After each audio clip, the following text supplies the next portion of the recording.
Imperial Schrade. This is a IMP13L, which is the white pearl, but this is the large trapper. So we saw the small trapper earlier, and I won't get all the, here's the California warning and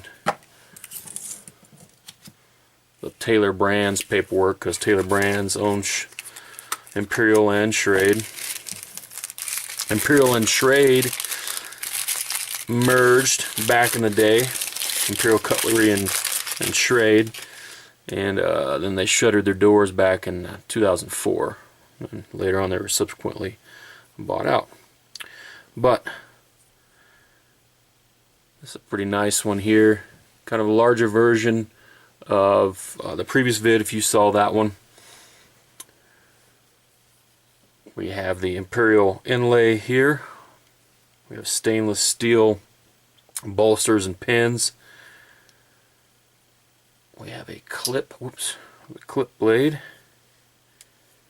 here, and it has the nice looking Imperial Schrade logo or name on there.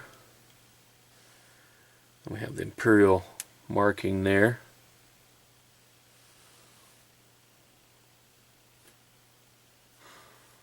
On the other side it's labeled with its model number, which is always nice. This is 400 stainless steel. We also have a spade blade. Oops, let's open the same one back up. That shape right there. No markings on that. I need to wipe this one down. These are all first time me looking at these. So what you're seeing, I'm seeing this for the first time just like you. So we have imitation pearl handles on it. But overall I like it. Ooh, let's measure the blade length.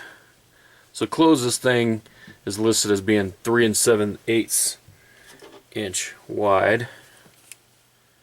0. Let's get a measurement on the blade itself.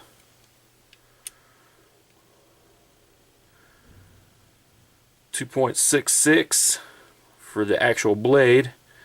I don't know, some states may want to go all the way down to the actual handle.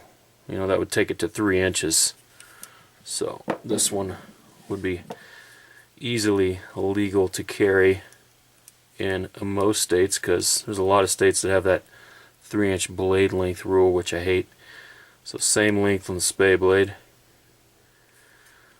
So we'll call them 3-inch blades, just to be on the safe side.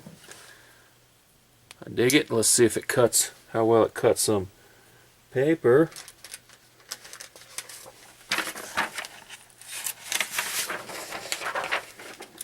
Regular old copy paper I've been using.